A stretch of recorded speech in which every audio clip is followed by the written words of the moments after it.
Hi, this is Christopher Spera. This is the iTechGear Weekly, episode number 175. She doesn't look a day over 225.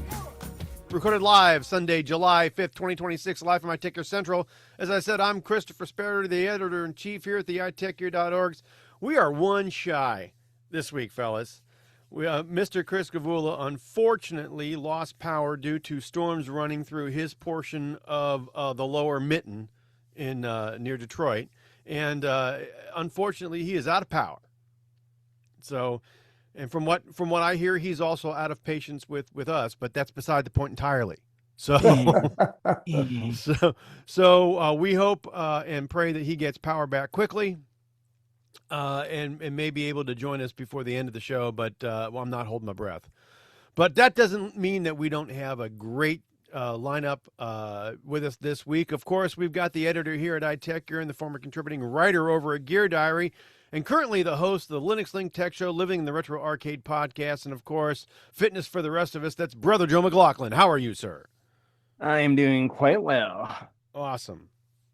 We also would like despite to welcome all the issues. Yes. We would also like to welcome Bodie as a potential show sponsor and mascot. Thank you, Bodie, the golden Bodie with a D. Yes. So, and that last voice there, of course, that's the editor here at iTechGear and the former co-owner of WUGNET Publications. That's Dr. Mr. Larry McJunkin. How are you, sir? I am fine, freshly back from a road trip to Minnesota. And, while it was fun to spend time with relatives and attend a big family wedding, yep, I got to tell you, the interstate construction delays and having to avoid sleepy truckers made the trip totally miserable. I'm over these guys. Somebody needs to give them tickets for this stuff. Yeah. They cannot drive. Well, there's a lot that's going on in the commercial driving world. The rules are changing. Truckers, the regulations are changing. Truckers are no longer necessarily paid on how fast they can get items or cargo from point A to point B. Okay. Some of that is changing, and I know that because I'm studying for to be able to be a part-time bus driver this year. So we'll see what happens.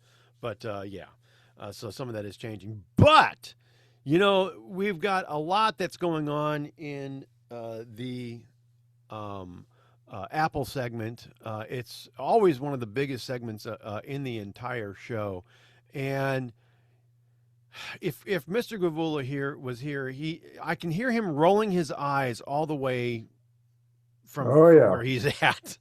This one's been going on for years and years. The Supreme Court has agreed to hear an Apple-based appeal on the Epic Games ruling. Now, Larry, what's going on with this? Well, I tell you, Apple, Epic, and SCOTUS. That is not three that you want to be drawn to a full house for, because that ain't going to. To set the stage for this, the U.S. Supreme Court agreed to hear Apple's appeal over a lower court ruling that held them in contempt related to the Epic Games case and their app fees. This has been going on and on and on. It's like going on for almost 10 years. Yeah, at least 9. Apple shared a statement with 9to5Mac, whom we're citing this article from, about the decision.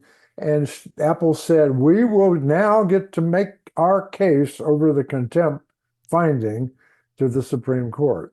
Now, Apple employs, boys and girls, over 500 full-time lawyers.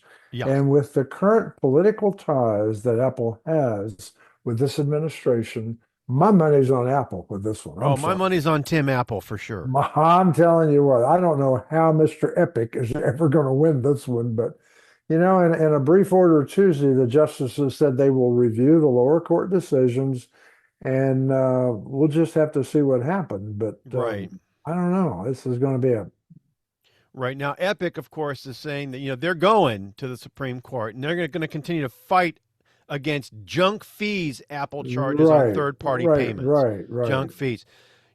here's the thing. This is one thing that's really always kind of gotten me about this case. Apple deserves their slice of the pie. You're Right. on their platform. You're using their tools, and if you want to be on that And their demographic it's pay is to play. huge, huge demographic. It's pay to play, though. You know, That's right. I Why would you not do that? well, you said it very, very succinctly and very, very well. A few more than a few years ago. All right, Epic wants all the money for themselves. They don't want to pay anybody any sort of fee in order to be on their platform and be on their store. You know what? I know two developers personally who are Mhm. in the $1 million club, which doesn't take much to get. I mean, if you got a halfway decent app, You got a decent app. you're You gonna got a gross chance over to $1 be in million the 30% club. Yes. easily. They are so happy. They said both of them, I'd pay 50% if I had to. I don't Sure. care. It's well worth it. Well, it's because that 50% that you're 50% of a whole bunch is better than it's 80% still a of half whole nothing. bunch. It's still a half whole bunch. Yeah. You know, and I mean, 50% of a dollar is still 50 cents. Multiply that by how many millions of copies you're going to sell out of the Apple App Store. And the point of all this is the point that's going to be reviewed involves Apple charging their developers this fee on purchases made outside of their App Store. Right. And in short, back in 2021, it was ruled that Apple must allow apps to offer the external links. That's fine. And later, the practice was later ruled as being in violation of the original order. That's BS. Apple Right. says, no, no, no.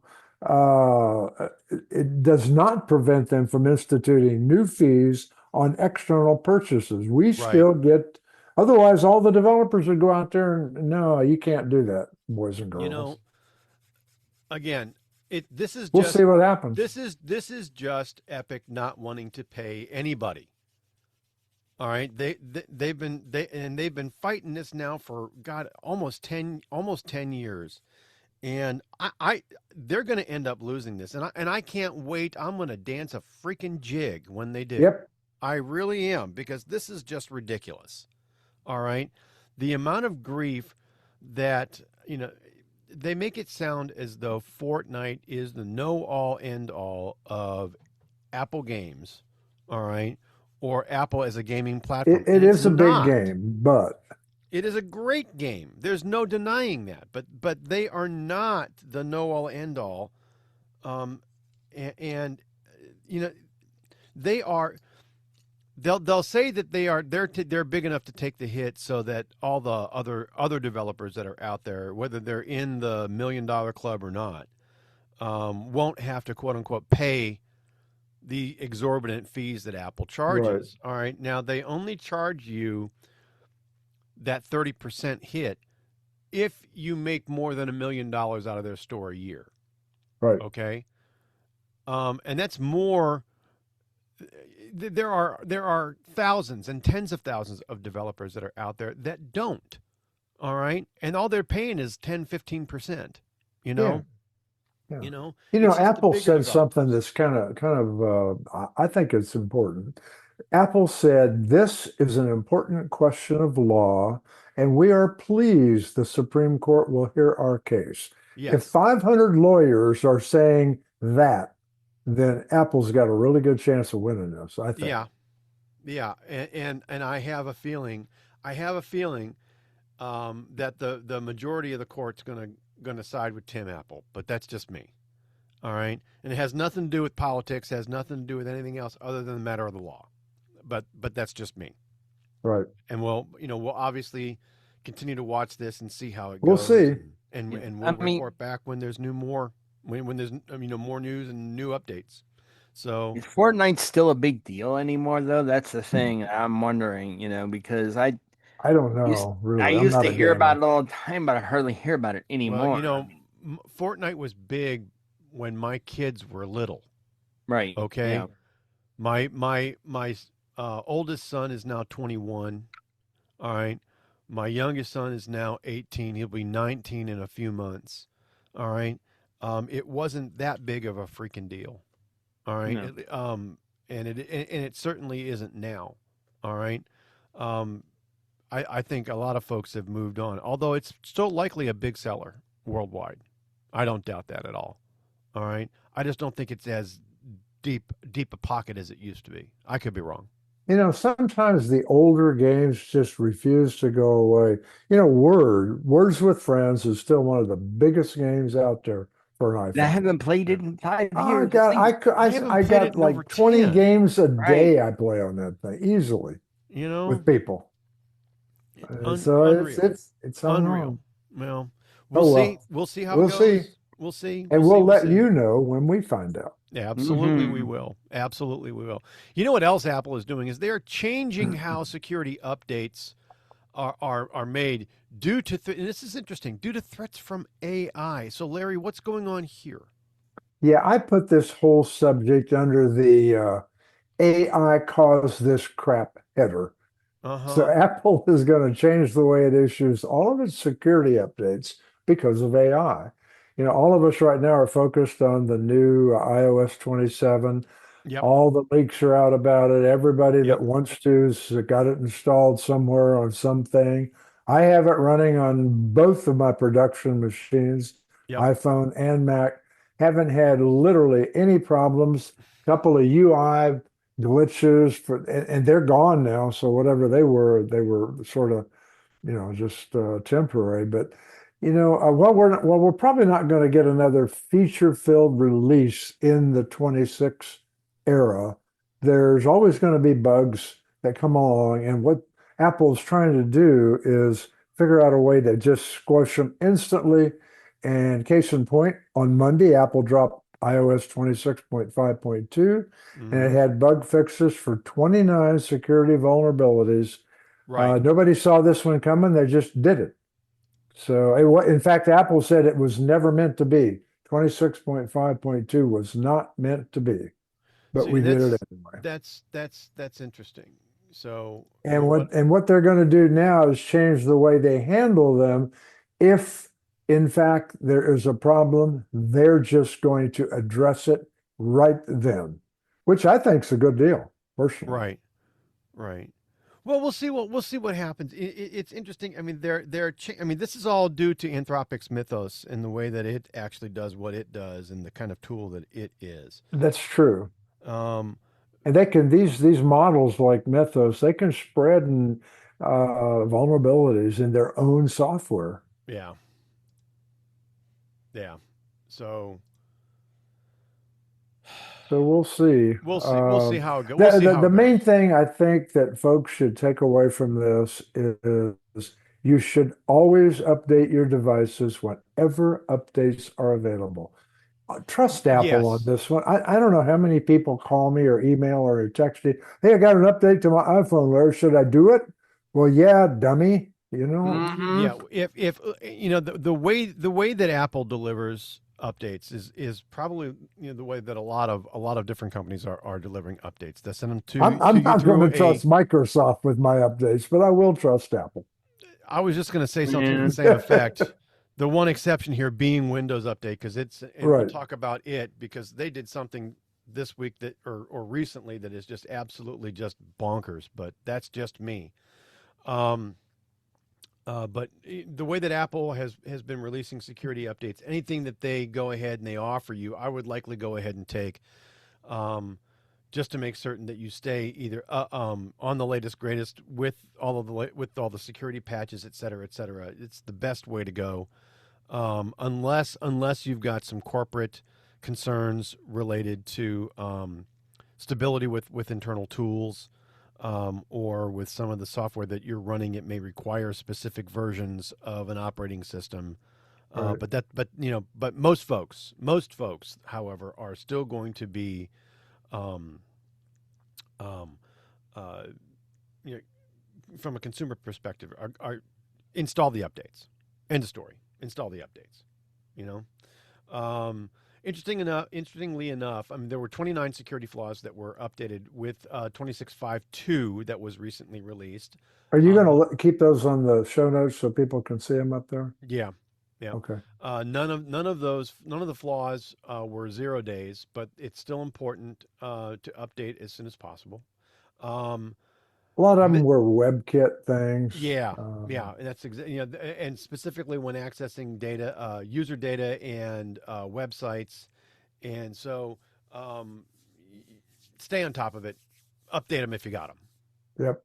and True. now moving on. So, um, and interestingly enough, um, Epic isn't the only lawsuit that Apple is responding to. They've actually responding to yet another one um, now from 3 YouTube channels, aren't they, Joel?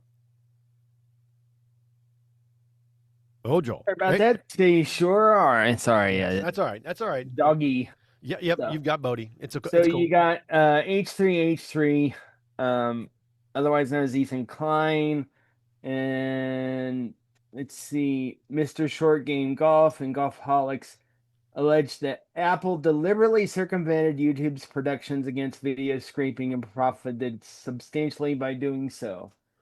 Yeah, and and So and and basically, this is all about Apple Intelligence yes, scraping those 3 channels for content and then training off of that scraped content is what I'm reading into this article. So yep.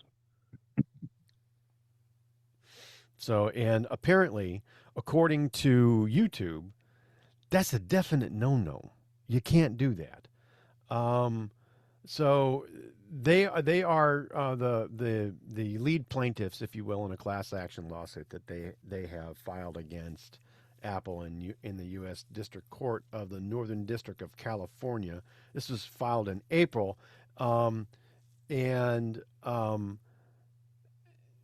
I got to think they're in that snowball's chance, and you know where it yeah, goes. well, with 500 lawyers, I mean, it's the same 500 lawyers. If Epic Yeah, doesn't have a chance, and they're just going to flick their finger, and these 3 guys are going to go away. yeah, yeah. Um, yeah, these 3 channels, and they're large channels, indicate that not only were Apple's actions unlawful, but they are unconscionable in that they represent an attack on the community of content creators whose content, quote unquote, is used to fuel the multi-trillion-dollar generative AI industry without any compensation. Yeah, and quite frankly, at least I'm not familiar with the other 2. I am familiar with Ethan Klein. He is not the greatest of guys. Not really, you know, Well, I don't they're going to watch it. lose. I Yeah. mean, there's no ifs, ands, or buts. They're just going to lose this. I mean, because you're putting them on YouTube. It's available both, well, well, it's it's publicly available. and it's ad driven. I All mean, they right. get ads on their channels, unless their viewers are YouTube Premium subscribers like myself, which I don't subscribe to any of these people. Right. But but it's like you're putting this out there, and I'm sure it's probably in YouTube's user agreement Yeah. that you're putting this out there. You do maintain copyright, and honestly, I mean, they have some points on this with regards to copyright. But on the other side of that coin, Mm-hmm. uh, Ethan doesn't have to put this content on YouTube No, and make no, it they don't. They publicly don't. accessible. They don't. And Apple did formally respond to this, and they All said right. that the plaintiffs alleged that they posted audiovisual work on YouTube, and that any member of the public can see them. Right there on, there's no password, there's no payment required, there's no lock, there's no key. Um, Mhm. and They are saying allegedly YouTube employs technological measures to prevent unauthorized downloading, but because YouTube provides public access to the videos, the alleged technological measures do not control access to the works, as subsection 1201A requires from a specific Mhm. statute that So it is, sounds the to me plaintiffs like are if you citing. can download it, you can use it. basically what Apple is saying is if I can see it, if I can view it, I can use it. Bite me. Right. Mm-hmm. Yeah. Mm-hmm. So we'll see what happens, but yeah, not 500 lawyers. That's I all I don't gotta see say. Apple flex. I don't think this is Apple flexing their muscles. No. They know they're right. That's all Yeah. it is. Yeah, and that's exactly where I think this is all coming from. Apple knows that there's public access to this. It's not and this content isn't protected by a subscription or a paywall. Um, this particular company or these particular channels aren't getting any other compensation other than the ad revenue that is being generated off of the views.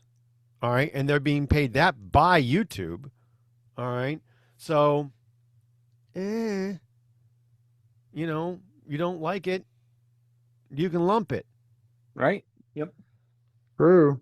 So, and speaking of liking and lumping it, apparently, which is not what's going on here, this next one really just kind of blows my mind. Apparently, Hide My Email is exposing your real email address. What's going on with this, Larry? This is like, Well, this is one of those cases where I think Apple is wrong, and Apple does this a lot. I mean, we bash Microsoft for this kind of stuff. We gotta lay blame Oh, here, I think, to Apple. I agree. Whenever they make a mistake, they typically tend to just not respond until such point that they have to. Well, So this came up a long time ago. For anybody that uses the Hide My Email feature, and this is a very, very good feature.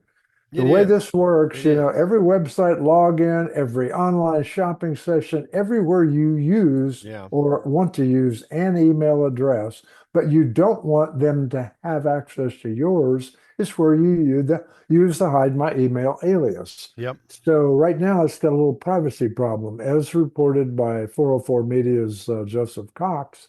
Hide My Email, and I'm quoting here from him, has a vulnerability that can expose the email addresses behind the alias. So the details are slim, and that's by design. This is a good thing. We don't want this to get blown any further out than it is. But Right. if you're not aware how Hide My Email works, let's say your email address is, I don't know, your name at gmail.com. Sure. When you sign up for a new account, Hide My Email generates an alias for you. If you click, you can click right in below the subject line in Apple Mail. You can click any email that you have set up in there or an alias or Hide My Email. If you click Right. that, then that email is sent. And it's typically something like, I don't know, Softy Leopard 156 at iCloud.com. Right. And all the emails go to that address and they funnel from there into your legitimate inbox. But the people to whom you gave that alias, they don't have a clue that your real address is what it is. So Right. Right. it's functionally, it's just The like service does the quick lookup and then forwards it on where it needs to go. true, true, true, true. But I don't know. This is not a good thing if this is not working. It didn't work. Then this guy Murphy got a hold of Apple and they said, yeah, you got a point here, but don't tell anybody about it right now. We're working on it. Now it's fixed. Okay. Then he found it again, I guess. So Yeah. now they're back into the please don't talk about it phase, Well, and nobody knows what's going on right well, now. Apple has apparently known about this particular issue Oh, for yeah. over a year. All right. They've known about this for over a year. And they, as you just indicated, they've put something out there in terms of a fix, but it didn't necessarily resolve the issue. And unfortunately, like you said, it's back again. All right. And unfortunately, because there is this issue, according to 404 Media, bad actors can go to any sort of free people search site, Right. grab that email alias that And it the Hide My exposes Email the address real service one. uses, and then search on that, and then get the real email address. True. So, You know, I think even worse I remember it's been about 2 or 3 weeks now, but Apple announced that they plan to, and this is small news for most people. It hit me pretty hard because I use hide my email quite a bit, hide Sure. my mail. But what this Apple says they're going to change the domain of hide my email from at iCloud.com to at private.icloud.com. This puts up a red flag. So if the company you're trying to keep your email address hidden from sees your email coming from at private.icloud.com, they know it's an alias. They So know it's an alias, and they're not necessarily going to go and chase after it, yeah, by or at labeling least alias domains with private, humans and bots are all going to know it's not the real one, and they right. may block your alias. They just stop it. Sure, sure. Now they haven't Which done will this. make They the haven't service done it less yet. effective, and that's one of the things that Lifehacker is saying here. Apple plans to change the Hide My Email service in the near future, and in the process make it less effective. So, and this if this is part of that, right? It's going to be very easy for anybody to see whether or not you're using an email alias, and therefore whether or not you're actually giving. Currently, you don't know if it is a fake email address or not, which is No, just Apple Mail. part of Let's the put hiding, you know? Yeah, to put this in further perspective, Apple Mail is probably a more significant service than many people realize. At Mm, last count, it was number one as an email service, Apple Mail, hmm. and Gmail was number two. And I that's would have saying a thought lot. that just the opposite, but That's saying a everybody lot. with an iPhone has got Apple Mail, so they Yeah, use it. And they may be using it with an email with a Gmail address, but it's still Apple Mail, and they can exactly. use the aliases. So. Exactly. Exactly. Bottom line is Apple's Hide My Email is having a bad month. They are. They are, and it's unfortunate. Um, yeah. Well, moving on. Moving on. Moving Moving on. on. Yeah. There's been a lot of rumors lately about AirPods and AirPods Pro coming out with a a potential update. All right, to this whole thing, and it's AirPods with cameras. And according to Apple Insider, all right, AirPods with cameras won't be coming anytime soon. After all, all right. So according to, and this is scoring possible on the Apple Insider Rumors Score Index. A leaker is who has a fair but short track record of actually being out there and being right. Claims that Apple has suspended work on the expected AirPods with cameras.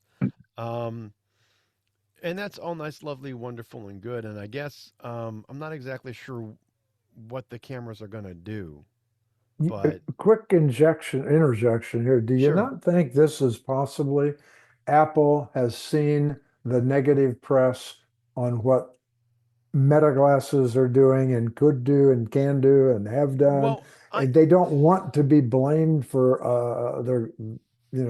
I don't know. let me just say this: they didn't need the Meta glasses to know that. I mean, glass holes have been around since the early 2000s. Right. All Oh, right, that's and the true. knowledge of what Google Glass did and all the controversies around it have been around for a long time. All right, and nobody has forgotten what a glass hole is, or which is basically a Google Glass user. All right, now you can't use the devices anymore because the service that powered them is gone, but uh, those Well, the other glasses thing, or Chris, that that this headset might was always be, around. Yeah, the go other ahead. thing that it might be is that they figure out nobody's going to buy them. I mean, I wouldn't buy one. I Why you know would I I want I that? first of all right now according to um the leaker um the production on this has been suspended. All right. Right. All right. So they're not doing anything with this. All right. This idea was first described back in 2004. All right. So more than 22 Wow. years ago by Ming Chi Kuo. All right. Um, they would feature a miniature camera in the stems, all right, or the part that hangs down out of your ear and down the side of your face, so that when they're worn, those cameras would face forward and you could see what was going on. All right. Um, And then you could go ahead and just hold this thing up as an example. You could hold these things up and then ask Siri and Apple Intelligence, hey, Siri, what is this thing and what does it do and what's the benefit and blah, blah, blah, blah, blah, blah, blah. You know? Well, that'd be a good reason, but there's some bad reasons to have Well, it sure, too. sure. I mean, who wants, I don't want to be talking to you with your earpods taking pictures of me. of you and your junk while we're in the bathroom AirPods. going, Right, standing right, there, right, right, going, right. hey, how you doing there, buddy? Yeah, no, no, No. no, no. All right. Um, Uh, so at least if so, this was all rumor and speculation to begin with. All right. And it's based on something that was at least hypothesized back 22 years ago. All right. Now, a lot of this came out. The rumor resurged late last year, early this year, and now they're saying that suspended. Not going to happen anymore. Well, That would be this story was supposed to be reported by Chris G, who's not yeah. with us tonight, but I don't know if it's true or not. But I would think if Chris was talking about this, he would say, "Nah, this is too creepy." No. Well, no. I totally agree. I totally agree. Yep, and I don't blame him. No, it's exactly Cameras, what I'm saying. cameras on glasses, cameras on earbuds, Hidden cameras, You period. know, or any why? other I mean, that's the portable thing hidden is camera. I why? mean, at least with your Why? phone. Why? Right, Joel. Why? Right. It's like why? It doesn't make sense. I mean, what are the cameras on the earbuds going to do? Take a picture of your ear? No, they're supposed to go They're ahead and face forward outward. facing. The So if you and forward-facing I are cameras on the talking, you're stems. on camera. Yeah. So when I'm talking to you and we're standing there by, in the restroom or in the gym or wherever it is that we're standing, Siri can see you. I can see you, right? Whatever it is that I'm recording on my iPhone can see you. All right. I don't Yeah. necessarily know that this is just a bad idea. Yep. At least with your phone. All right? Mm-hmm. At least with your phone. I knew you were filming me because your phone is sticking out in front of your face, pointed at me Yep. while I'm doing something. And I can look at you and say, dude, not right now. All right. Or, if things are worse than that, things come to pushes and shoves or however, or I know you're filming. I know you're filming with the ear pods or the glasses. You don't know. And that's the problem. The other person that you may be filming doesn't know. They have no idea. All For right. those of us who are older, we remember when privacy measures were not necessary because stuff just didn't happen. No. But in Conflict just today's didn't- no. world, they're necessary. Big Brother could be everywhere. That's right. Not just anywhere, everywhere, all the time. All right. And depending on what's going on the street, it usually is because those phones whip out and, people start recording faster than you can say, stop, or I'll say stop again. It's unreal. But that's just me. All right, kids. Enough of that mess. That's our Apple segment for the week. I'm going to go ahead and I'm going to move us to the only story in our AI segment this week. And I saw this and I thought this was interesting.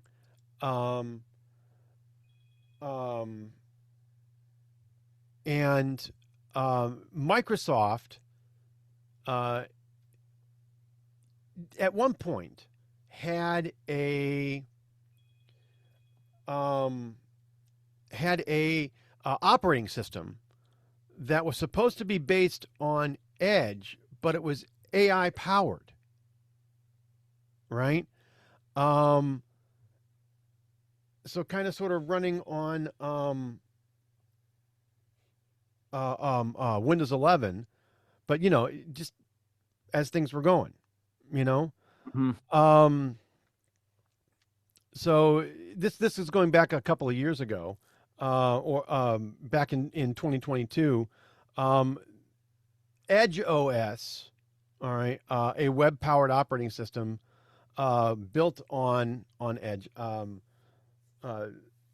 was rumored to exist, and everybody really thought it was kind of like a hoax. But now, maybe not so much of a hoax as we thought.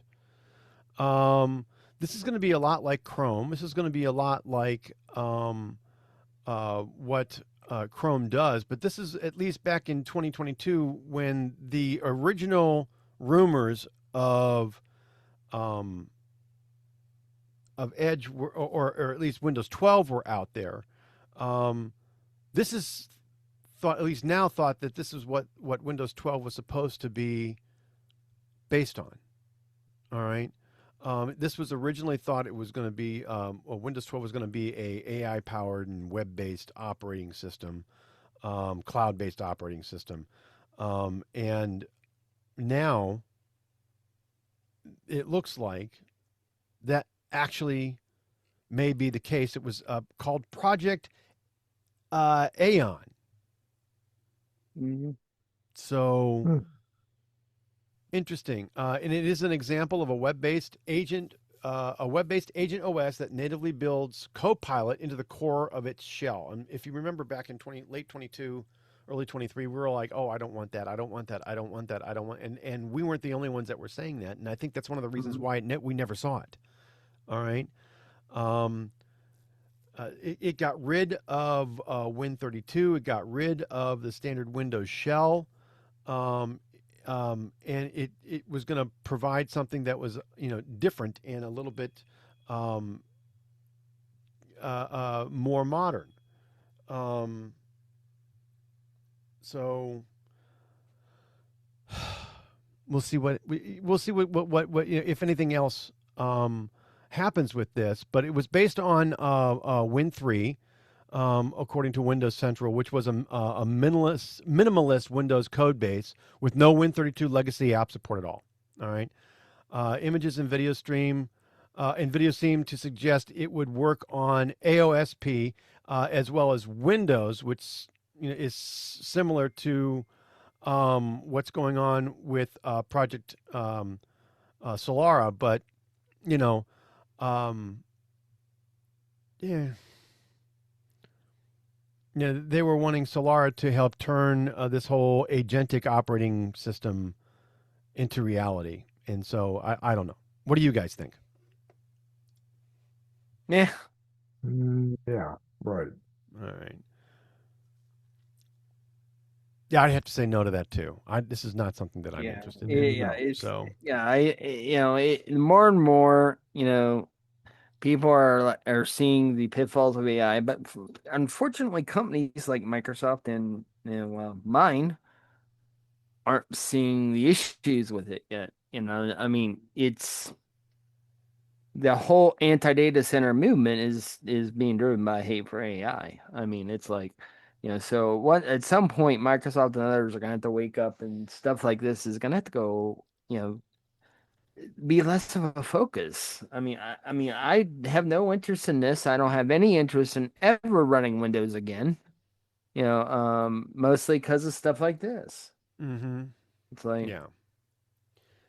And you know what? That's what you just said, Joel, says something, because I think back to when I first started working with you, what, 5, 6 years ago here. You were all about nothing but Windows. Well, of course, Linux, but I meant Yeah. you were well, fine not with really, but Linux. yeah. Yeah, but I Yeah. mean, you didn't think about it then as you think about it now. So what's really changed? I think just the push of Copilot. I think For one, the hit and miss on the Copilot push and Yep. the amount of pushback and a telemetry the built public. into the OS is You know? another huge thing that I'm not. I mean, I always acknowledge, me, I'm a Google fanboy for the most part. No. Yeah, No. I use a lot of the Google stuff, and I freely acknowledge Google's got my data, and I understand that. Well, they've had my data Microsoft didn't. They've had my data since 2008. Yes. All right. Seriously. All right. Mhm. And actually, to be very, very honest, they've had it since 2004. They've had a growing database on me and the stuff that I do for the last 22 years. I was on their original in 2003 beta for Gmail before it got I got an released. invitation too in 2004. So yeah. Yep. So I don't know. I think one of Microsoft's problems in this has been they're focusing so much and so hard on AI, how to do this and that with Copilot, that they've dropped the ball with updates. They've dropped the ball on so many other things. Yeah. It's all AI's fault, really. Yep. I agree. But we'll have to. We'll see in the end. The way that the issue here, all right, the issue here is the way that Microsoft pursued the implementation of Copilot and the amount of pushback that they received. Had they not been so gung-ho, this may have had a chance of doing something, all right? But because of how heavily they pushed to get Copilot into absolutely everything that you do, and Microsoft, and make no mistake, Microsoft never hid the fact that they were going to scrape absolutely positively everything that you did, all right, to train the AI. All right. Yep. And they were going to do whatever the hell they wanted to do with your data. And they still may do that. All right. Pardon me while I get out a small soapbox, just to go ahead and say the words AI governance. All right. There is no AI governance out in the marketplace right now, especially with the big AI players. I think I honestly think that Anthropic, believe it or not, is the only one that is really doing anything, and they aren't doing enough, but they're the only ones that are doing really anything. They've made an effort to contain SpaceX AI, OpenAI, and any other AI company that's out there right now that's actually producing an agent or a tool, I don't believe is doing anything or isn't doing enough. I think that's safe to say. Isn't doing enough to go ahead and actually show and indicate what AI is allowed to do and what AI should do, and how humans are actually looking at what's being produced, assessing risk, keeping track of incidents, managing and governing vendors and the way that they act and behave and how they provide products and services to the organization, etc. AI governance. Everybody did a ready, fire, aim, all right, thing with AI implementations. And I think AI governance is probably going to be one of the hottest things around this year and next. All right? I got to give Apple credit. And they stood right up and said, do not expect our Apple Intelligence to be like the other AI bots. Right. I didn't really know what that was going to mean until I had been on the Apple Intelligence beta. Yeah. There is a huge difference. And I tell you right now, don't plug into Apple AI and ask it questions like Gemini or Claude and think you're going to get the answer. It's not there. No. Because what Apple did was index every single bit of your data on your devices, their operating systems. Yep. So then when you ask a question, the perspective is more on how that question wraps around with your data. Right. And it works. It really works. Right. But still, if I want to know something from the LLM, I go to Gemini. Right. You want something mission critical right now. Something from Claude or OpenAI or Google may be a better bet to get you a very quick and succinct, probably maybe could be right answer. Mm-hmm. All right. You'll get an okay answer from Apple Intelligence beta right now. All right. But that's all that it is going to be comparatively is okay. But if I tell Apple Intelligence to create the framework for a new keynote presentation on XYZ and make it similar to the one I gave the Lions Club in 2026 or 5 or 4, it'll go back and find all that stuff and do it. But Gemini can't. Right. But if I ask Gemini a question about something that's not about me, it'll give me the right answer, and Apple won't. Right. No, I agree. Yeah. Anyway, so that's our AI segment for the week. All right. Short, sweet, and now here, Larry. It's only short because Chris G's not here. Take the box back. All right, because if I stand on it any longer, I'm going to break it. So anyway, so let's go ahead and get into our mobile segment for the week.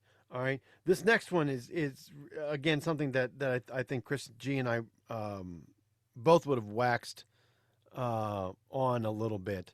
This is a little bit depressing. Um, there are reports out there right now, and we're citing an article from 9 to 5 Google on this, that claim that Oxygen OS and Realme UI are set to be discontinued. Now, for those of you that may not necessarily remember, OnePlus is the author of Oxygen OS Yep. and the owner and designer of Realme UI. Because Didn't this all start with Color OS, with Oppo's it did. Color OS? It did. All right, Oxygen OS I is didn't use it, but I think I right. just Has long since it's long known as a fork of Color OS. All right, and that is the software build found on Oppo devices. All right, Oxygen OS is a fork of that was on the OnePlus based devices, and Got since OnePlus is now discontinued, all right, and is basically shut down. It looks like they are winding down operations and development of Oxygen OS and Realme UI. why would they not if they're Well, if they're absolutely. I mean, I mean they don't have there's a no hardware market to for put them it on. anymore, right? There's no market for them anymore. Why would they No. continue to to update them?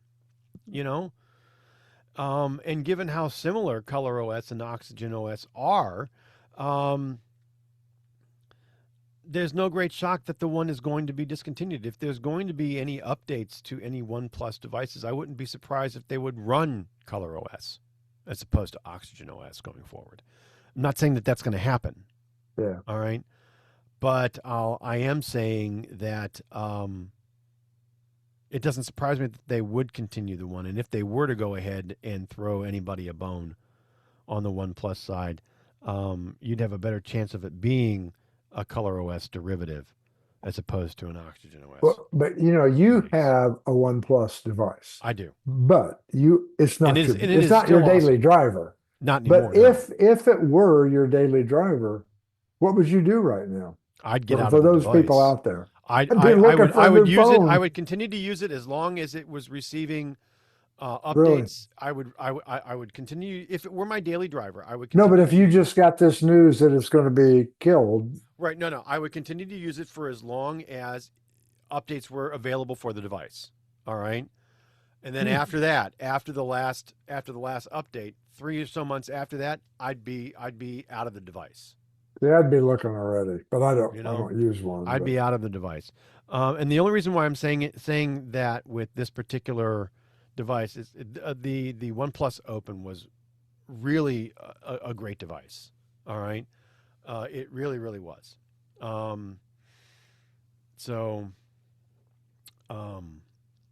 Anyway, yeah, is Realme the UI set that goes with that?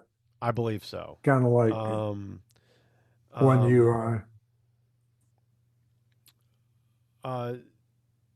Realme had already merged with OnePlus as recently as April of this past year, or of this year, right?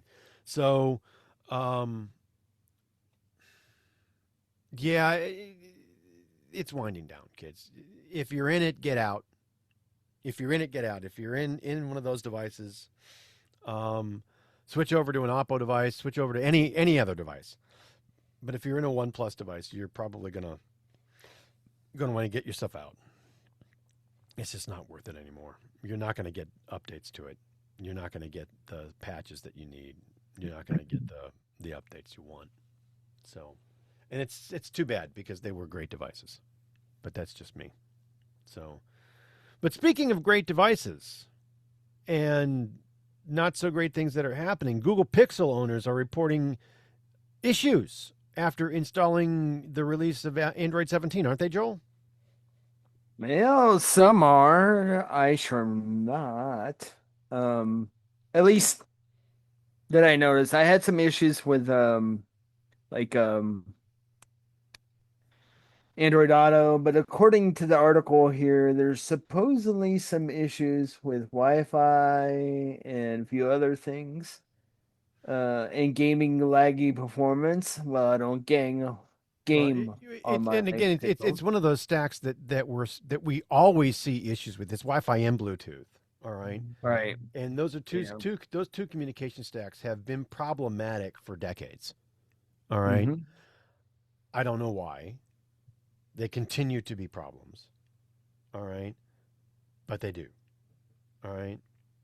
Um, Obviously, what's going on here is uh, lots of folks are reporting failures to connect or connections getting dropped after just a few minutes.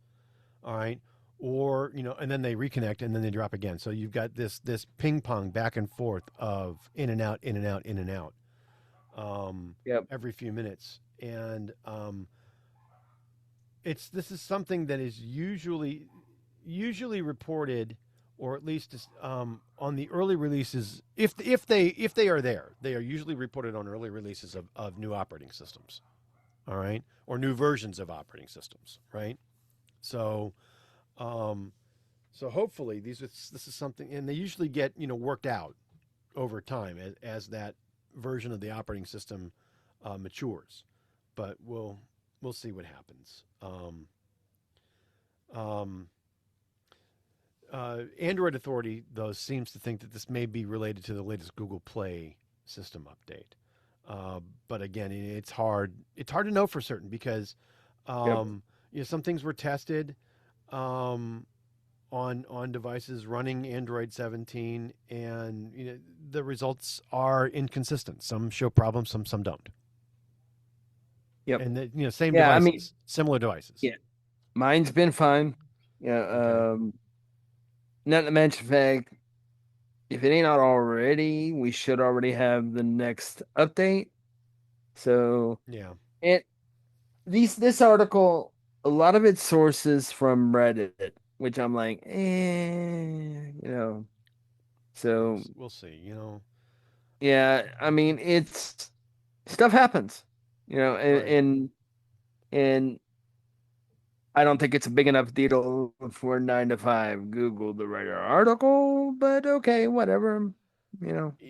Well, 9 to 5 Google says it's not widespread, but the issues No. are plentiful enough to warrant some level of reporting.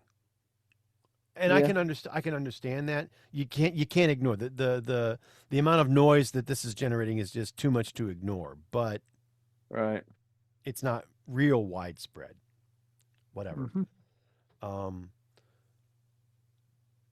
I know that people want things fast, and that we're looking at different ways of getting things out there quickly. I would rather the only thing that I got to say is this: if you want it bad, that's exactly how you're going to get it. Bad. All right. Stop creating the hype. Stop creating the noise. Stop creating the push for Apple, Google, Microsoft, whomever to go ahead and get the update out the second Thursday of last week. All right, stop. Let them do their job. Let them get it done and get it out so that we can go ahead and not have the crap to worry about. Rushed software is bad software. So End true. story. Rushed software is Truth. bad software. All right, and that's all I've got to say. If you want it bad, that's exactly the way you're going to get it bad. All right, give it time. Because the right tool for the right job and done the right way is going to make it last. So there you go. But that is our mobile segment, and I'm going to go ahead and I'm going to move us to our Windows and Linux segment, but I'm going to do that right after this brief message. Hi. This is Christopher Spera from iTechGear.org. I wanted to talk with you today about becoming a contributing donor to the site. iTechGear.org has been around for almost 15 years. In fact, our anniversary is just around the corner on January 10th, 2025. 15 years. Where has the time gone? I've never really asked for any kind of donations for the site. It's always been about me providing value to you, a site visitor or podcast listener. The iTechGear Weekly is now in its 4th year of production, and Chris G, Joel, and Dr. Mr. Larry McJunkin and I are having a really great time providing you with some of the best free tech talk available from time-tested original internet writers, testers, site founders, and professional writers and editors on the internet. I truly believe that our crew has some of the best and most qualified pundits and commentators on the internet today. And we're not hobbled by any kind of sponsorship or affiliated relationship or other time-bought posts. It all comes from the heart. Unfortunately, times are kind of tough. And since the COVID-19 pandemic of 2020 to 2023, yes, almost 3 full years, times have become increasingly difficult for small independent sites like iTechGear.org to stay afloat. You know, I normally do this with a portion of the salary I make from the day job, but with the IT market so tight right now, it's really difficult sometimes for many to make normal household ends meet, let alone fund a site like iTechGear that might decide to bring in a buck or two. You know, it ain't easy. If you find any of our content on iTechGear or from ITGW to be of any value at all, I would seriously appreciate you donating as little as just $1 to the cause. While we do have a Patreon site, it's hard to keep one website up, let alone 2. And since it's really only me doing the work, our Patreon site hasn't really helped us at all. If you can make a donation to the site or to the show of any amount, I'd be forever grateful. All donations will go to site maintenance, hosting, podcast hosting, and everything iTechGear related. Donations can be made to my PayPal account at chris@itechgear.org. Make a donation. We'll thank you immediately on the next ITGW episode and voice our gratitude. I want to thank you. We appreciate your consideration, time, and attention. Now let's get back to the latest iTechGear Weekly episode. And welcome back to the iTechGear Weekly episode number 175. She doesn't look a day over 225. And I want to go ahead. I want to get us into our Windows and Linux segment. And you know, this is one. Man, I tell you what, we've talked about some of these topics and subjects over the years. Nothing, I think, really recently. All right. But I know that Larry, at least you and I have over the years lamented about some of these and have yacked about some of these over and over and over again. This first one is really interesting, and one that I know that we've talked about. Microsoft spent $8.5 billion on Skype. And From then, start to finish. you know, and then spent over a decade driving it into the ground and sabotaging it.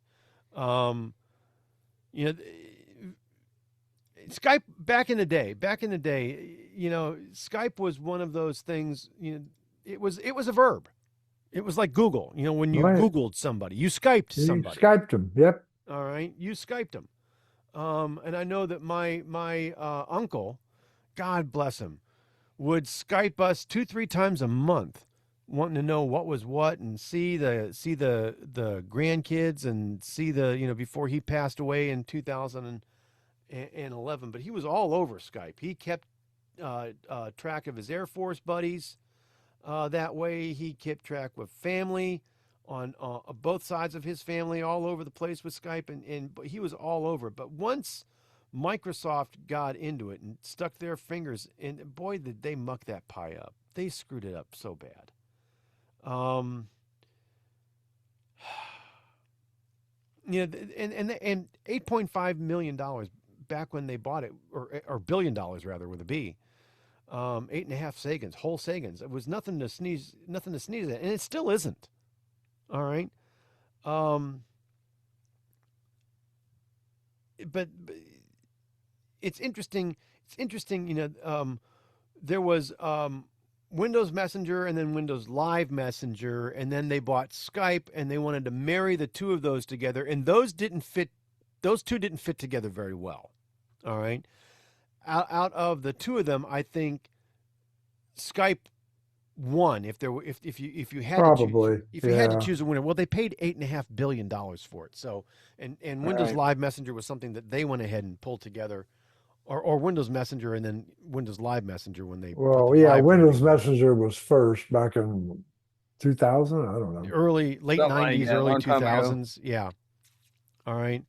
And that was Microsoft's and Windows answer to AOL Messenger, But right? do you guys remember Skype Quick? Yes. Skype Yes. Quick and Skype for Business? Yes.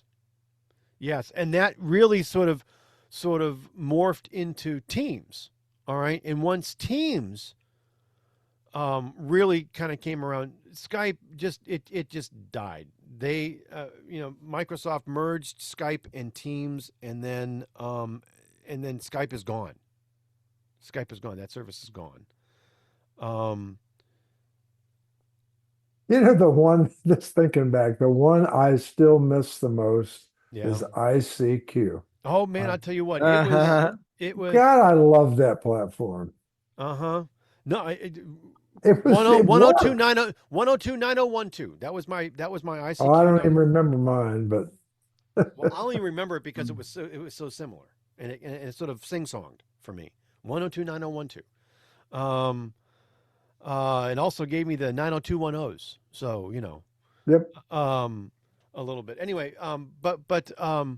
you know, the whole instant messenger thing all started because of AOL Instant Messenger, and then Microsoft had They to have sure did. one, and ICQ came out with one, and then Skype came out, and Windows Live, and Microsoft or MSN came out with one. MSN Messenger became Windows Messenger, became Windows Live Messenger, Yep. became Skype. And let me tell you, as soon as those code bases and contacts and whatnot were merged together, everything got screwed up. Microsoft really screwed the pooch when they tried to mix those two platforms together. Yep. Um, uh, and then they really sort of screwed up. They really screwed things up when they tried to merge. They got rid of Skype entirely, and they put you on a personal version of Teams. Mm-hmm. All right, which is the stupidest thing in the world, because Skype for Business turned into Teams, and they got rid of that Skype for Business branding, and they made it Microsoft Teams, and they went in a little bit of a different direction, but it worked. But it worked because they got you out of the Skype era, all right, and they made it its own thing. All right, it did its so they could do video conferencing and messaging and instant messages for business, and that's why that worked. That whole Windows Teams thing worked, and now they've got the personal version of Teams, and they've got the business version of Teams, and it's on the same platform, and oh my God, I can't tell you how difficult it is to actually have a job interview or try to have a job interview when you're supposed to be running the business version of Teams, because that's what employers are running, and it doesn't work or play well with the personal version of Teams. All right, and it's very difficult to get on a video conference with somebody who's on the corporate side of things if you aren't also running a corporate Mm-hmm. version of Teams You Teams. through an active account. If you don't have an Right. active business account, it doesn't work right. But looking back at all that stuff back then, we didn't Yeah. have the Microsoft wheel. But if we did, we'd have been spinning it just as much. Oh my God, yes. Yep. Oh my God, yes. And we haven't Well, spun the wheel in a while, simply because it's just been it's just, We it's feel just been sorry for them. one at repetitive. one thing after another, and oh my God, I mean, you can only listen to the Spanish Fly so many times before before you want to go and shoot somebody. Right. You know? Oh my goodness. This reminds me of some of the stuff, a lot of people want to make fun of Google for all the stuff they came out with it and killed. Microsoft has its own fair share. Yeah. You know, Skype for one. Anyone remember Comic Chat? Yep, yep, No. No, I don't. Is a graphical IRC client. yeah. Yeah, Mm. not good. It Well, it's the it origin of Comic Sans. it didn't last very long. No. No, 2 years, Yeah. So, if that. You know, and it was pretty awful. well, honestly, um, I'm surprised. I'm surprised that um, Microsoft did anything constructive, and I consider what we ended up with as a quote unquote constructive platform, simply because there are many businesses that are out there that are actually running businesses and conducting meetings and whatnot through Teams. All right, for Yep. business. All right, the Microsoft Teams for business. Right, and the for business version isn't official. It's just a way of differentiating the personal version versus the business version because they are different. They're very different in terms of back end.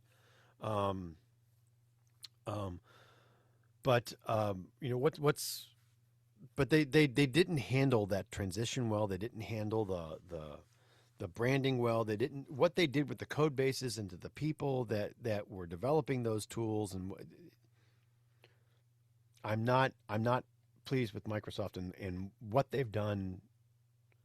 But you know, it is what it is. Skype is gone now, and it died last year officially in May of 2025. Anybody that was using Skype I for had no business, idea they spent that much money on it over time, though. yeah, it was $8.5 billion to purchase the damn thing, and then all of the Yep. the support and whatnot that they did since from the time that they bought it until the time that they killed it. Support? Support. 2003 to 2025 is when it died. So it was around for Yeah. 22 years. So They basically bought it and didn't do much with it. You know what I mean? yeah, They could have, but they didn't. yeah. No, this is another area where Microsoft really screwed things up, and Mm-hmm. I yeah, and that's all I have to say about that. So I'm going to go ahead and I'm going to move us on to our next story here in our Windows and Linux segment. This is something that I've been saying and I've been looking for and I've been wanting for years. And I don't know about you, Larry. Maybe not so much anymore, but I can guarantee you back, when you were using Outlook and Microsoft platforms, you probably wish this too. Outlook contacts will start appearing in iPhone messages, phone application, and Shlomo, and other iOS apps starting soon. But not in Mac, just iOS? I don't know. Right now, the article that we're citing from NeoWin, so it must be true, it is just saying iOS. Hmm. All right. No, that's one of the biggest things, reasons I never did use it, because it wouldn't use my contacts. Right, right, and that's one of the reasons why you would not necessarily want to use Outlook for iOS or iPad OS, is because it did not merge or access your Apple or Apple contacts. All right, Right. so you couldn't Right. use the contacts on your phone or on your tablet. All right, Mhm. but a new Microsoft 365 roadmap has recently appeared, and it says that Outlook contacts will become system-wide on iOS, meaning that they'll appear in apps like phone and messages and will even be visible to Siri. That's actually a good thing for those people who Absolutely. are totally in the Microsoft ecosystem, if you will, Yep. and use an iPhone or Right. an iPad. Right. This framework will let the app expose its context data to the rest of iOS and that platform without a broader permission grant and without duplicating anything on the device, which is huge. Right. All right. So one contact database to rule them all. Apparently. All right. You won't have to manually copy Outlook contacts into the Contacts app any longer. If you were at one point, you won't have to do that anymore. All right. They'll just be visible to the rest of the system. All right.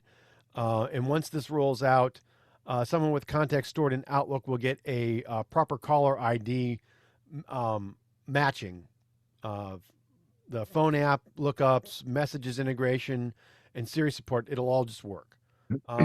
It doesn't mention, this roadmap doesn't mention if Outlook contacts will be visible to third-party apps like WhatsApp.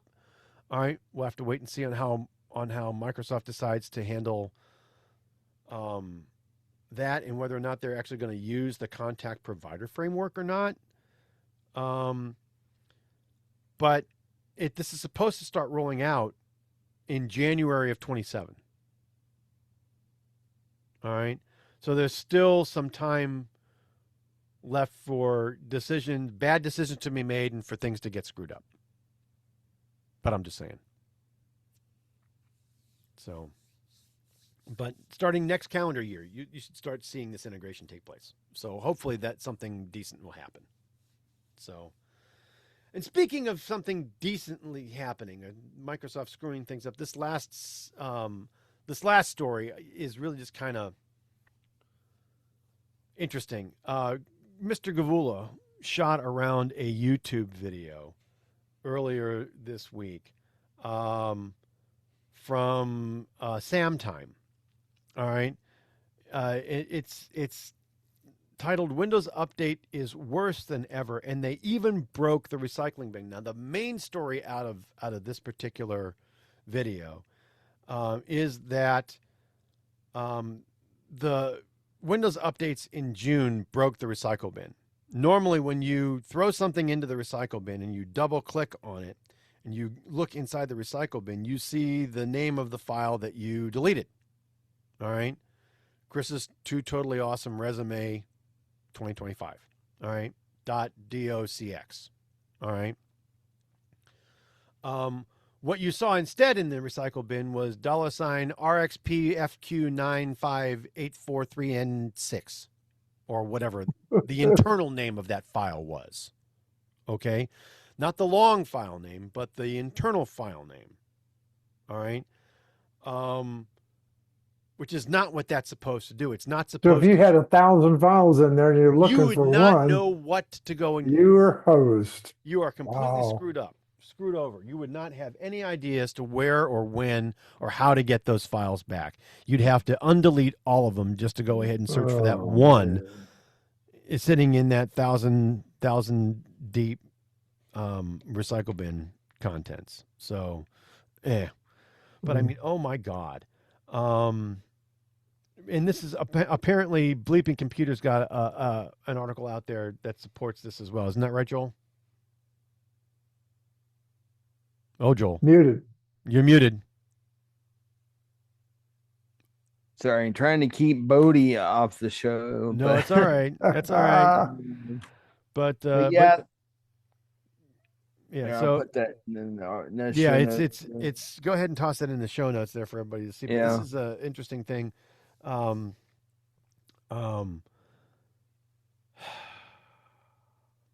It's like, how do you screw this shit up? I don't. That's a really great question. How does it get this bad? Yeah. Don't know. All right. There is, honestly, the only thing that I can say is you don't have the same level of human scrutiny in the testing process that you used to. You don't. It's obvious. All right. Because if you did, somebody would catch these. All right. Somebody would catch these. This is obviously AI based mistakes and slop and problems. All right. I'm the only thing that I'm waiting that's missing out of this is the "my bad, bruh" from the AI when you confront it with a mistake, or bruh, my bad, bruh. So, but yeah, as usual, though, they say we're working on a fix. Yeah, that's right. Which will ship to affected systems in a future Windows update. They didn't even say when. Yep. So you would think though that this would be something that they would want to put some urgency to, some urgency to. But we'll see. Anyway, But yeah, so that's the end of our Windows and Linux segment, and I want to go ahead and move us to our tip of the week segment. But before we actually get to the actual tip this week, I want to go ahead and remind everybody that iTechGear was founded with the intent of making technology easier for everyone to use and understand. This team specifically has dedicated their multi-decade writing careers to this specific purpose. So every week, the iTechGear Weekly is going to have a new computing tip authored by one of our experienced editors. And if you've got questions, requests, suggestions, or yay, dare I say, ideas, please do me a favor and send those over to tips@iTechGear.org. And if we go ahead and use your little bit there, we'll give you your 15 seconds worth of fame and get your name shining up in our vast neon light display. But this week, I want to talk a little bit about using virtual desktops. Virtual desktops are one of those things that may sound more complicated than they actually are. But once you start using them, it may be hard for you to go back. All right. If you press Win, the Windows key, and Tab, you'll see the options to create multiple desktops. Each of these is basically a separate workspace or desktop. All right, so you can have multiple desktops at a single time. You might want one for work apps and maybe one just for personal browsing, or maybe you've got a third for side projects or creative work. And instead of cramming everything into one cluttered screen or even multiple monitors, you've got a nice clean set space with just those apps in that desktop. All right. The real benefit of this isn't just organization, it's mental clarity. All right. When everything is in one desktop, your brain is constantly trying to context switch and trying to figure out, what's where, what's in what window, and where do you have what. Emails, documents, charts, chats, random browser tabs, they all compete for that, for your attention. And when you've got them on a separate desktop or a separate virtual space, there's peace and quiet. All right, there isn't that much noise in the background. All right, you can name and rename your desktops: one for work, one for admin, one for music, and even assign different wallpapers to those virtual desktops to visually distinguish them between one another, so that you have the ability to not only have different applications or different windows there, it looks different, so that you can go ahead and quickly change modes of functionality in your cortical, in your brain, so that you don't get things confused. Switching between desktops is fast too. You can use Control Win plus the right or left arrow to move between them instantly. If you've ever felt like your screen is working against you instead of for you, this is one of the quickest, easiest, and simplest ways to fix this organizational problem. It's less about the technology and more about controlling the environment that you're working in. Virtual desktops. There you go, kids.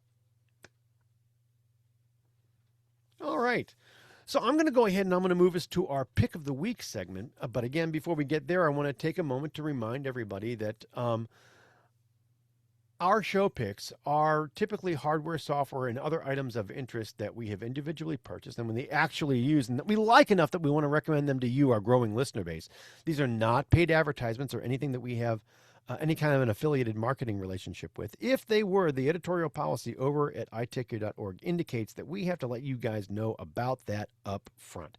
These are sincerely things that we things that we believe in, and we want to share them with you at the end of each show. Why, Joel? Because we like you. There you go. Now, what did you pick this week, Joel?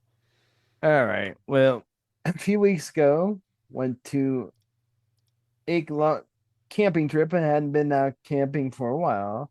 So one of the things that is essential for me, whether I'm camping or not, is coffee. Well, yeah. All right. So I was trying to look for an easy way to do coffee at the campsite, and I came across this initially I thought it was more than it was, but it's okay. Okay.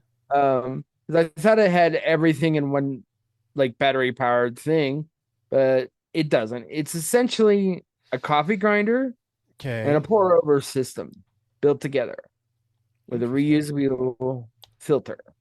Okay. So it's all powered from USB-C, and it comes with a cup that it comes in, that the coffee drains into. The only thing you gotta do is make hot water and grind your coffee, pour the hot water into the grinds, and then you have coffee. So Look pretty cool to me. This is yeah, actually it not even too has bad. it even has a lid, so that you can basically just slap a lid onto the thing you're brewing into, and drink right out of that. Or in my case, I just poured it into a camp cup, so that I had in my cooking kit. But this thing will work great for like, I guess if you could take a tea kettle with you in your suitcase if you're in a hotel Uh-huh. and use How that many to heat the ounces of water. coffee does it Yeah, produce? yeah. Either way, 2.5 ounces. yeah. No, but how much coffee to drink does it produce? 2.5 ounces. Yeah, 2.5? that's Yeah. what it says. I've got more out of it. That's like a So, half of a third of a cup, Yeah, I know. quarter of a cup. no, I know, but it's I got a battery cup out of it. powered. But it's battery powered. All right. Right, Includes a grinder. right. Burr All grinder. all right. A burr grinder. All right. As well as the ability to pour the hot boiling water over the top of it and actually brew everything Yep. after you're done. So this tries to be a one size fits all. Yeah, I've done a whole cup with it. Okay. It will hold enough grinds to get 8 ounces. So, Okay. All right. Oh, that's so what I was asking. 8 ounces. Okay. All right. So yeah, well, it'll grind up to 8 ounces, right? right. It'll grind up to 8 ounces of coffee. All right, but it makes 2.5 at a time. Well, enough. No. No, is that No, I'm you get misreading a whole this? cup. I get a whole cup. You get a whole Yeah, cup? I Okay. mean, All right. Yeah, Because it says capacity here, 2.5 ounces. maybe 2.5 ounces of beans. Maybe. that's what I'm betting too. Okay. Yeah, All right. which Well, would make sense because you only have to have like 19 grams ish pour over. I mean, which that's not a lot. no, it's not. But the nice thing about this is an all-in-one. It'll grind, it'll Yep. brew, it'll allow you to drink all from one machine. I just asked It Rufus, charges. or I just asked Rufus, or whatever they're calling it now. It makes 8 Mhm. ounces of coffee. Okay. Right. Okay. Yep. Good. Thank you for So Yeah, clarifying. I was going 2.5 ounces. That ain't waking me Hey, up. that's an espresso no, cup. That's an yeah, espresso yeah. cup. Yep. They have those. I thought about that. Wakako, I think, is another one that look into that takes an espresso original lime pods, so you can make espresso at the camp with that, without electric. That's basically a physical pump. This isn't like that. I mean, you just have to have hot water. It's got a reusable filter, so there's no paper filter. Right. Just grind right into it. Then pour the water in. It takes a couple additions. You can't just slam all 8 ounces of water in there. So you just kind of let it drain through, then pour more in, let it drain through. So Um, it made a decent cup of coffee. yeah, Yeah, and I what's mean, really it's not the cool is this has best. got a 1300 milliamp Mhm. rechargeable via USB-C to That's right. USB-A to USB-C cord Yep. battery built into it. So this will Yep. work, like you said, just fine out on the trail. It'll work fine at Mhm. the campsite. This will work great at the office Yep. or wherever coffee is consumed. All right, Yep. and You it just got has them a way to make hot water. That's yep, it.